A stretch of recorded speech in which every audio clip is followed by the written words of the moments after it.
and sisters. We come today to worship God for the Lord. For the Lord is great God. Amen? Amen.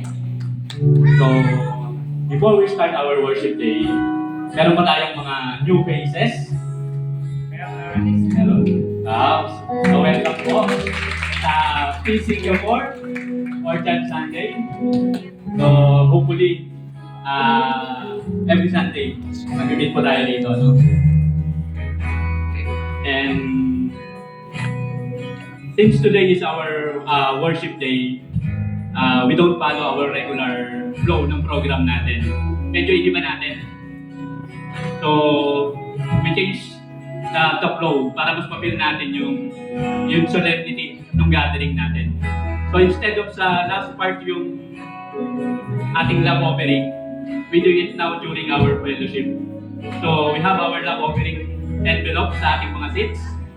You can write your prayer intentions, thanksgiving, and since we are in Holy Week, you can also write those things you like to surrender to God. And our intercessory ministry will be praying together with you of your prayer intention. So you can put your love offering envelope sa ating box na nasa harap during worship po, no? So nasa harapan po natin. So pwede natin siya dyan ilagay. So I learned this from Father Dave Concepcion. Ang sabi niya, it is better to ask and not receive it than you didn't receive it because you didn't ask. So mas okay daw yung nangingi ka pero hindi ka binigyan kesa yung hindi ka binigyan kasi hindi ka nangingi. So, amen? So maganda rin is lagyan nyo siya ng name para pag pinag-pray ng ating IM, specific. No? So, amen? And lastly, during our worship, pwede tayong nakatayo and pwede rin tayong upo pagka alam namin din nakakawin na ating mga paa. So pwede rin tayong, if you're comfortable, pwede tayong mag-raise ng ating hands and then pwede rin tayong mag-stretch ng ating mga kamay. And then, also you can put your hands over your chest and if alam nyo yung kanta, you can sing as well together. Amen? So, this morning, we will relive the 7 last words of Jesus Christ while He was crucified in the cross. In our Mass, we started it with the Jesus triumphant entry in Jerusalem. So we raise our palms high as we sing Hosanna sa anak ni David. But not so long ago, sa ating gospel, without shouting, crucify Him, ipako siya sa cross. And if you're reading the Bible, Jesus knows exactly what will be His end. And He have been openly telling this into His apostles. So alam ni Jesus kung ano yung mangyayari sa Kanya. That is why, when Jesus was praying in the Garden of Gethsemane, He was dripping sweat and blood. So hindi lang basta pawis, kundi dugo. So ganun ka-agitated si Jesus sa mga mangyayari sa Kanya. So alam niya kasi yung mangyayari sa Kanya eh. So, that is why yung dugo niya is halo, ay yung pawis niya is may halong dugo. So also, according to Revelation to Sister Mary Magdalene, during Jesus' arrest, yung paa niya is tinali. And then, dinala siya dun sa pinaka-harapan ng mga Pharisees, estudyants. Hinila siya. So imagine nyo yung sakit, So sobrang sakit talaga. Ikaw ba hilain magmula dun sa Garden of Gethsemane? And then, also according to the Revelation, si Jesus is hinubadan siya ng damit niya. So just to shame, full shame sa Kanya, no? So, if you watch also the Passion of the Christ, it is depicted as an exact representation ng pagkakasakit ni Jesus. It is so painful to see. And yet, even His 7 last words, He uttered thankfulness, love, and forgiveness. The very precious blood of Jesus Christ redeem us from sins. Kaya sabihin mo sa katabi mo, Bayan na yung utang mo. Bayad ka ba? Claim natin yan. Your sins are forgiven. So, let us all stand. Let us all stand. And together, let's put ourselves in the presence of the Lord. In the name of the Father, and of the Son, and of the Holy Spirit. Amen. Dear Lord, thank you for saving me. I pray that I may be reminded of your passion and death, of your most greatest love for me. Change my heart so that I may love like you do. I love you and I surrender my life to you. In Jesus' name, Amen.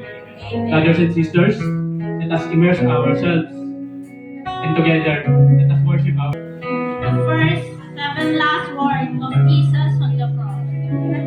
Father, forgive them, for they do not know what they are doing.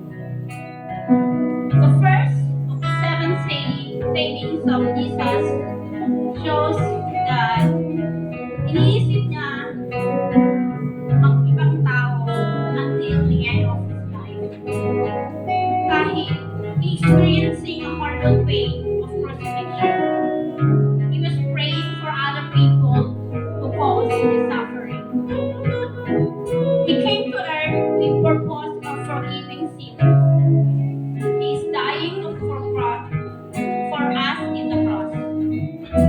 Forgiveness is very difficult decision, but it is very important decision more than anything.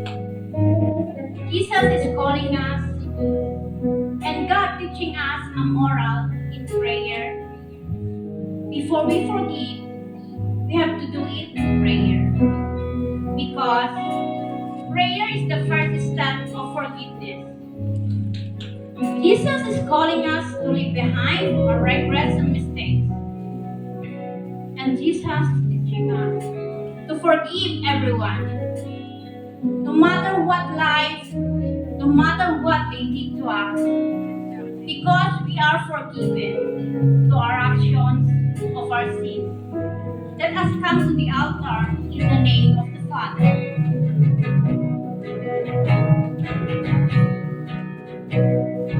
The second of the 7 last words, spoken by Jesus, truly I say to you, today you will be with me in paradise. Brothers and sisters, we all encounter times when life feels unpredictable and challenging. But today we stand together and declare that God's promises are unbreakable. His love never fades. His faithfulness is unshakable. And no matter what we face, He will never leave us or forsake us. Let's rest in the truth that God is always for us. Always for us. Today, we proclaim that God promises never fail. Mary, His mother, woman, behold your son, and Christian, behold your mother. Jesus entrusted his mother, the disciples, to care, to love, to be a family. May mga panahon din na nagdududa tayo, nasasaktan, but Jesus will always be there, ano pa man ang sitwasyon. Ang ating pananalig at pag-asa na Jesus ay magbibigay sa ating kalakasan. Let's always be Jesus to our family, our workplace, to the children we look after, for guidance, for peace of mind and blessings. I speak Jesus. Sometimes, brothers and sisters, we feel like be forsaken by God. Feel natin sa mga sarili natin na pabayaan natin. It's just like parang mga parents lang natin yun. Kailangan tumayo tayo sa sarili natin pa. Minsan kailangan hindi nila tayo ini-spoil. Gumawa tayo ng mga bagay na mapapatunayan natin sa kanila. Hindi ibig sabihin pinapabayaan ng mga magulang ang mga anak is wala na lang silang pakialam. Which is tinitingnan nila kung kaya mong gawin ang mga bagay na para sa iyo, para maging responsibilidad kang tao. Parang ganun din ang ating Panginoong Jesus. He always gives us a chance to prove to ourselves na kaya natin. Share ko lang from the book of Mark 10:27. Jesus looked at them and said, "Impossible, but not with God. For all things are possible with God." Amen? Words. When Jesus crucified at the cross, he said, "I thirst," as a physical manifestation of his suffering and to fulfill the prophecy and signifying the completion of his mission and sacrifice for humanity. But you know, brothers and sisters, despite of all his sacrifices and knowing that he's dying at the cross para lang tubusin ang ating mga kasalanan, he's still thinking of all who are thirsty, all who are weary, come to the water. He's everything, and only Jesus satisfies a seeking soul with life that is beyond this earth. Hallelujah to our Lord and King. The sixth last word of the Lord. It is released. Jesus always in time. Natupad na at palaayaan tayo sa ating mga kasalanan. Nang dahil sa kanyang pagpasakit sa cross, lahat tayo pinagtawad. Sa ating mga sugat ay pinagpahilo. I remember how you cried, Carrie, when I couldn't take this breath. And I remember how you loved me. And I remember how you provide me. I remember how you sustain me. Lord, something powerful is happening. Yes. Jesus, our Lord, is always in time.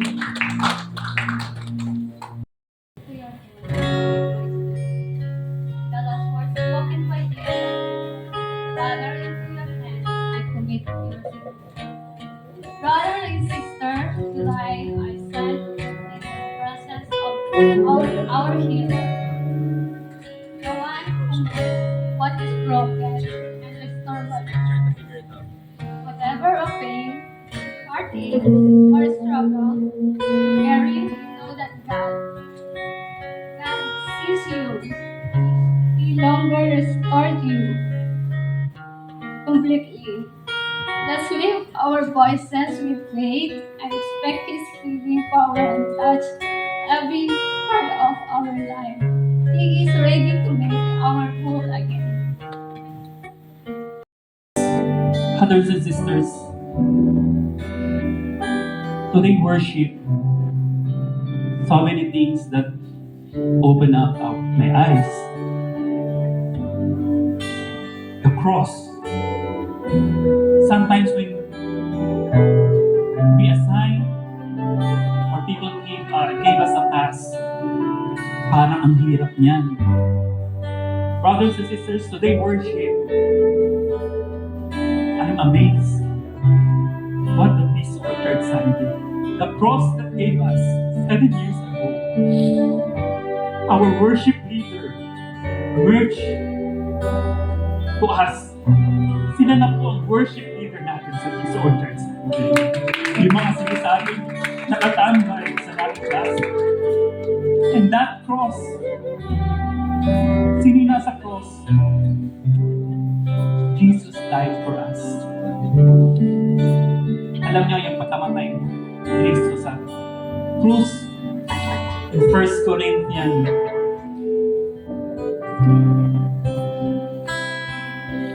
verse 18 to 30. Christ crucified is God's power and wisdom. For the message of the cross is foolishness to those who are perishing sa iba. But for us, who are being saved, because it is the power of God. Sometimes that cross naalala lang natin siya, katulad ng sinabi ni Bible, pag we need help, Lord, tulungan mo ko yung sign of the cross. But you know that cross, every time you do it, that cross is leading you because Jesus is in you. Brothers and sisters, that cross, at the end of this week, sa Friday, pwedeng lahat kayo pupunta sa Mass, o lahat kayo, look at that cross. Because that cross show how God loves us. May iba, alam nyo, sa office, sabi nila sa atin, Kuya, pumunta kami ng Batam sa maka-holiday. Sabi ko, Holy Week na yan. Regardless kung anong paraan, kung paano, magre-reflect kayo for that cross, for that Jesus Christ who died for us.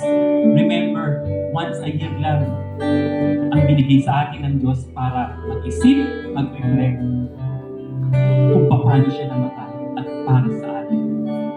Let's end our worship today and look forward the real meaning of that cross.